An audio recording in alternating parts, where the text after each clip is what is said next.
Hello বন্ধুরা, good morning.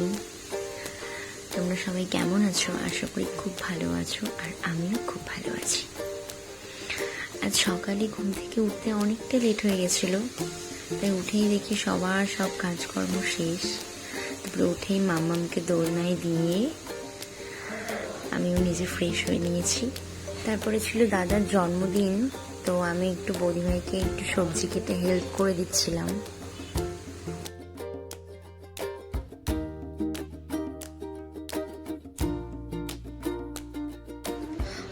আর বৌদি ভাই এখানে রান্না করছিল, অনেক কিছু রান্না করবে, তাই একটু তাড়াতাড়ি রান্না শুরু করে দিয়েছিল সেদিন।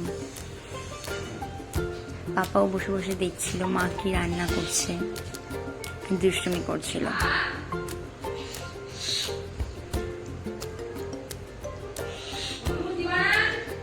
আর মা এখানে দিচ্ছিল পুজো, তাই আমি একটু মার কাছেও চলে আসলাম।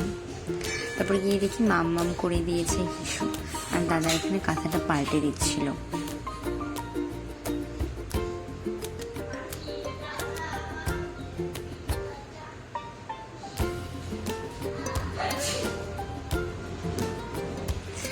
তারপর মামের বদলে মামের দাদাই ঘুমিয়ে পড়লো।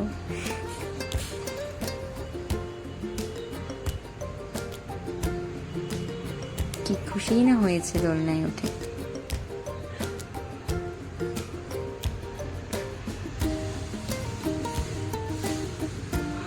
ওই দুপুরবেলা মা আর দাদা মিলে এখানে খাওয়া দাওয়া করছিল গল্প করতে করতে।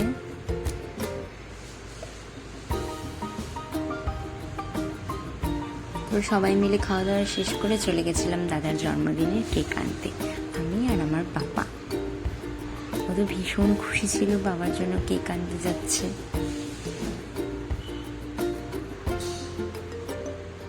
কেকের দোকানে বেশ সুন্দর সুন্দর কেক ছিল। তারপরে পাপার পছন্দের একটা কেক নিয়ে আমরা বাড়ির উদ্দেশ্যে রওনা দিয়ে দিয়েছি।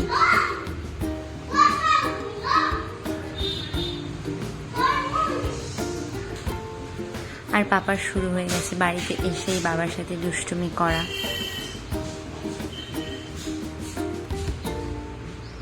তারপর রাত্রেবেলা কেক কাটিং করে আমাদের আজকের অনুষ্ঠান শেষ হয়েছে। আজ এই পর্যন্তই। ব্লগটা ভালো লাগলে অবশ্যই লাইক, কমেন্ট, শেয়ার করবে। তোমরা সবাই ভালো থেকো। টাটা।